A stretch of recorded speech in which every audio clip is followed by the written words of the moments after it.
How would we solve the so-called immigration problem?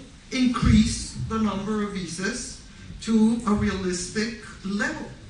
And immediately you will have, because when people call me, all they want is to know, what do I have to do to just adjust my status?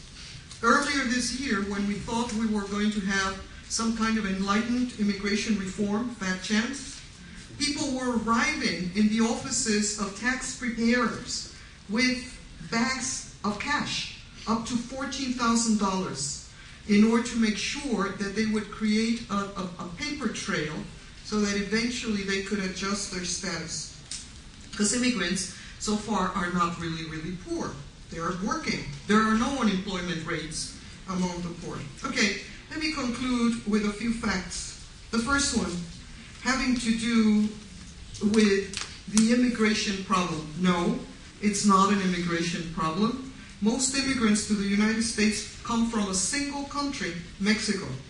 More than half of all legal entries in this country are Mexicans, and almost all illegal aliens are from Mexico, with smaller but fast-growing groups originating in Central America. About a third of immigrants since 1965 are Asians, and typically first-generation Asians and Mexicans do not become in criminal activities or terrorist acts. I mean, that's just a fact. You can go to the census. They're not always lying to you. And there's a very simple reason why first-generation immigrants would not get involved in crime. They're trying to keep a low profile, you see. And so it does actually bother me when political opportunists like Tom Tancredo, he's running for president, by the way, depict immigrants as criminals, because they're not highly represented among the criminal class. Second-generation immigrants, yes. And you know why, right? Because they grew up in this Mexico. They have the desires of Americans. They have all the interest in progress as Americans, but often are confined to situations in which they do not have the means. We can discuss that later. Second generation is very critical to this story. Fact 2, unemployment among first-generation immigrants is virtually non-existent. Most immigrants arrive in this country eager to work, and so they get jobs. They get jobs partly because the demand is there. And so they do not create great levels of unemployment. No, but they steal our jobs. Well, there's definitely stealing the harvest jobs that you are not performing. That's true. But no, actually I'm kidding, because even people who are notoriously anti-immigrant, I'm thinking right now of Borjas, George Borjas, Harvard University economist. He's been working really hard to demonstrate two things: how immigrants really don't have any real good effect upon the larger economy, and why we should kick them out.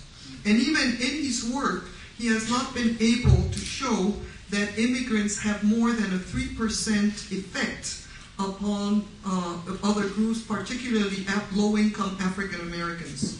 And I find myself just in awe at how suddenly we are being sympathetic toward low-income African Americans.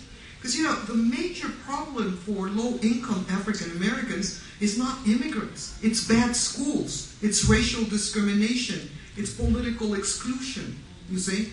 And so suddenly we're like really interested in the employment prospects of little Yo in the street corner, who's probably being affected by some nasty Mexican taking his job away. Doesn't make any sense.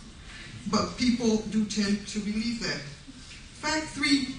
This is a work-based that is really not very controversial in specialized circles, and that is most immigrants do pay taxes, as I suggested before, and because they often use false documentation, they probably will never be able to derive benefits from the taxes that they pay. Some people really think that if we do not actually adjust our immigration policy, we will really be playing a very bad game of dice with our future, because immigrants are actually the ones who are probably going to sustain the social security system. Most illegal, I just came back from San Diego and will be in Miami, and according to doctors in emergency rooms, it is true that immigrants, particularly those who are uninsured and undocumented, crash the emergency rooms because they don't have access to health care. But in their estimation, it's something like 5% of the people that they see. So yes, schools and hospitals in particular experience some burdens as a result of migration, and particularly undocumented migration, but there is a very simple solution to that, and that is to adjust the number of visas to the realities of the market and to allow these people to come out of the shadows so that they can pay taxes and fulfill their responsibilities as citizens or legal aliens. And a couple of final facts. The idea that these are not like other immigrants of the past. Samuel Huntington, in your neighboring institution at Harvard, worries a lot. He has a book called Who Are We? A lot of people wonder who he is, but he wonders, who are we? It's a question about identity. And so you have all these nasty Mexicans, right, who are so culturally different. They refuse to speak the language. Well, that's absolutely not true. No one can actually argue on the basis of facts that Mexicans or other immigrants are not interested in learning English. Of course they are. It's important for their mission. It's important for their work. I just got the new figures from New Jersey, and they are like this. 87% of immigrant children speak English fluently, and about upwards of that speak English and their native language fluently. And so Mexicans also come from a neighboring country very much exposed to modernization. It's ridiculous to imagine that they are bent on the creation of a new Quebec. It just doesn't fly unless you really are not cognizant of the facts. And that refers to language as well. Let me just finish with two observations. First one, I'd like to introduce with a second vignette. And this is a real person, ladies and gentlemen. Her name is Sharon Nianteki.